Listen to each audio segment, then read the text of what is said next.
Shalom Bapak Ibu dan Saudara sekalian. Pasti kita pernah merasakan hidup kita punya sukacita.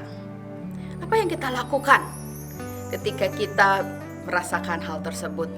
Tentu saja sukacita kita tidak kita simpan begitu saja.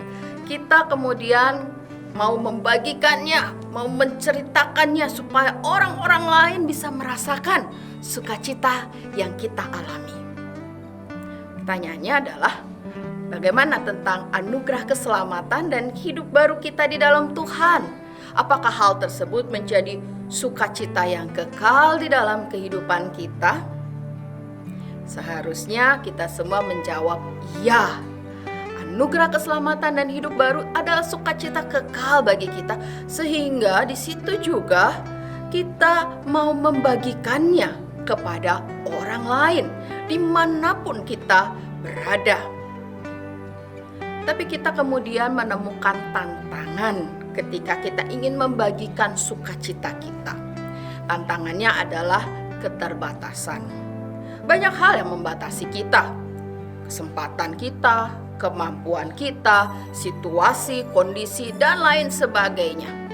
Tantangan ini harus kita maknai bukan untuk melemahkan semangat kita berbagi, tetapi justru memacu kita untuk kita bisa berpikir dan bertindak kreatif agar sukacita karena anugerah Tuhan itu bisa dirasakan oleh banyak orang di sekitar kita.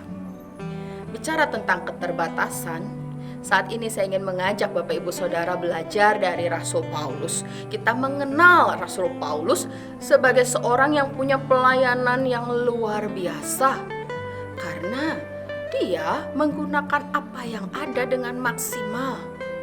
Bacaan kita pada hari ini akan kita renungkan adalah dari surat Filipi pasal 1 ayat 5 sampai 11. Paulus terbatas secara waktu untuk hidup bersama jemaat Filipi.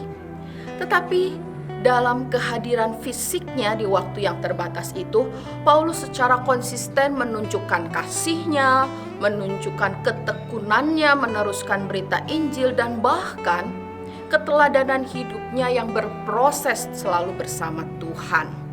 Hal itu kemudian dialami nyata oleh jemaat, sehingga mereka mempraktekannya. Perlahan-lahan bahkan ketika Paulus sudah tidak bersama dengan mereka secara fisik.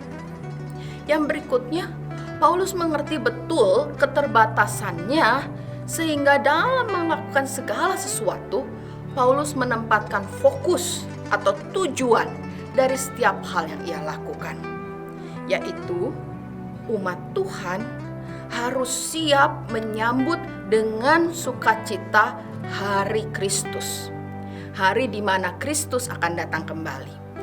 Di hari itulah puncak segala puji dan kemuliaan bagi Tuhan dipersembahkan.